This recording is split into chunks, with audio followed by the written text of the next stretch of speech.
이제 시간이 흐르면서 어느 날 가인이 아벨을 죽이는 인류의 최초의 살인 사건이 일어나죠.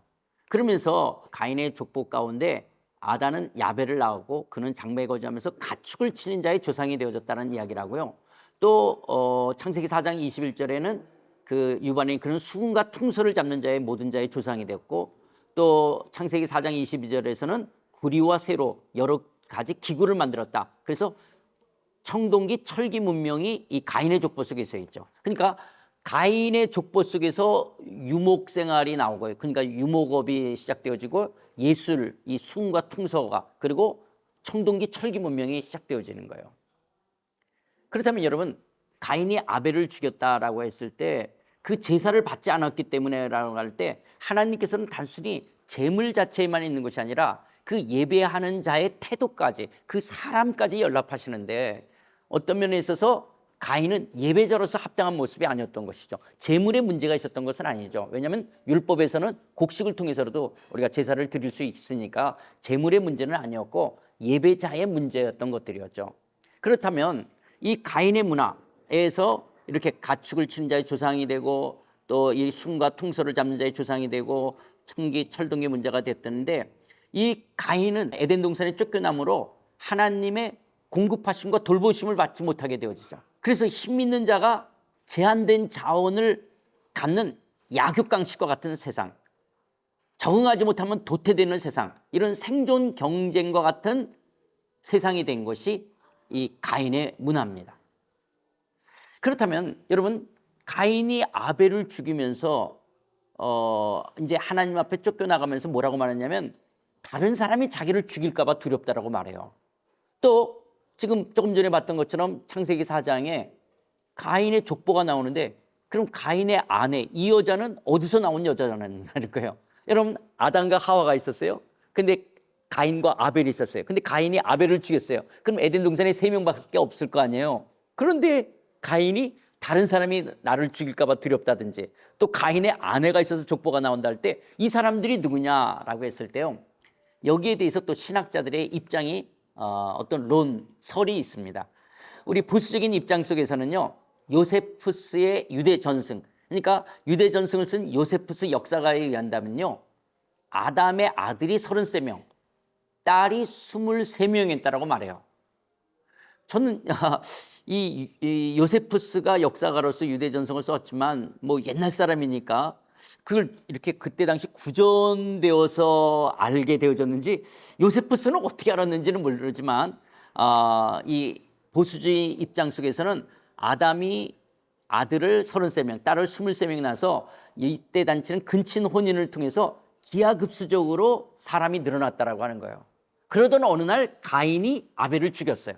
그래서 다른 사람들이 있게 되어졌다라고 말을 하는 거거든요.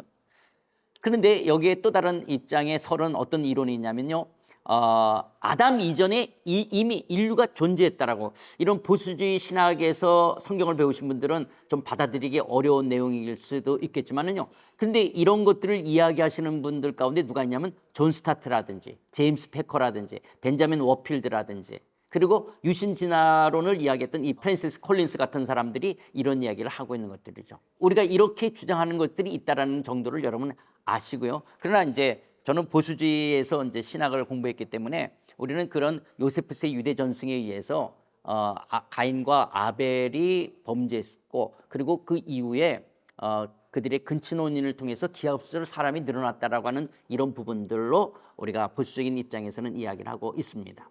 그러면서 이제 가인이 범죄한 이후에 인류가 이제 퍼져가죠. 가인의 족보와 그다음에 이제 아벨이 죽고 그다음에 셋, 에노스를 이어가면서 여호와의 이름을 부르는 하나님의 백성의 공동체들이 있었죠. 그런데 창세기 6장 2절에 보면 하나님의 아들들이 사람의 딸들의 아름다움을 보고 자기들이 좋아하는 모든 여자를 아내로 삼았다라고 이야기를 해요.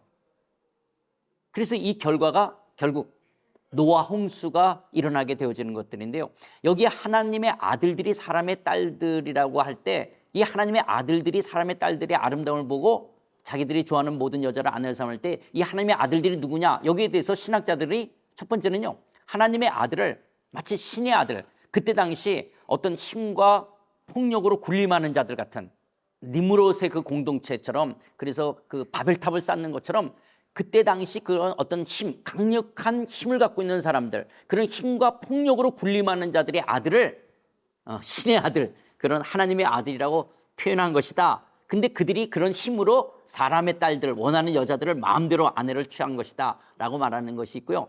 또 보수적인 입장 속에서는요, 아벨이 죽은 다음에 셋 에노스의 자손들이 여호와의 이름을 부르며 하나님을 예배하는 공동체인데, 이들이 그 하나님을 예배하는 공동체성의 정체성을 상실하고 가인의 자손들과 섞여버렸다는 거예요. 그래서 하나님이 없는 자처럼 살아갔다라고 하는 것들이죠. 그 결과가 노아 홍수가 이루어졌다라고 하는 것이죠.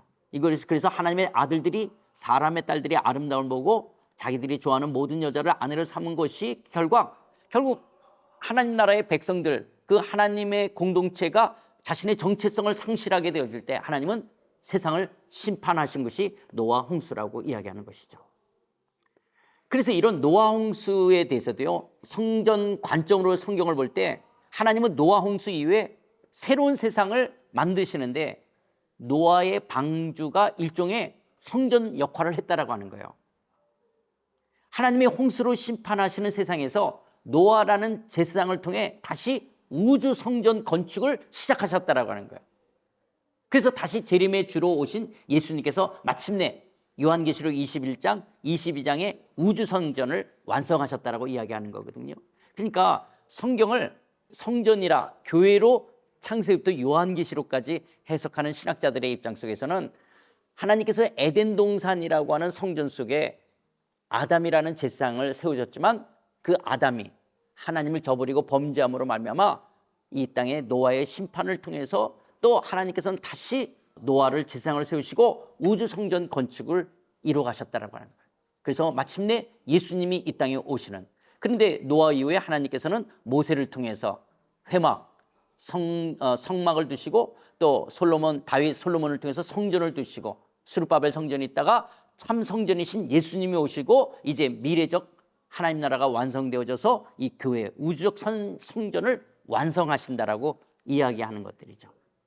그런데 여러분 여기서 재밌는 거는요, 노아가 홍수가 끝난 이후에 술에 취해서 그가 하체를 벗고 있을 때 함이 들어가서 그 아버지의 모습에 대해서 부끄러운 모습을 이제 형제들에게 이야기한 것으로 인해서 나중에 깬 다음에 이 노아가 함을 저주한 것이 흑인이 됐다. 그래서 셈은 황인들의 조상이 됐고 함은 흑인들의 조상이 됐고 야벳은 백인들의 조상이 됐다. 여러분 이런 말 들어보시지 않으셨어요? 저도 어릴 때 그렇게 듣겠는데요.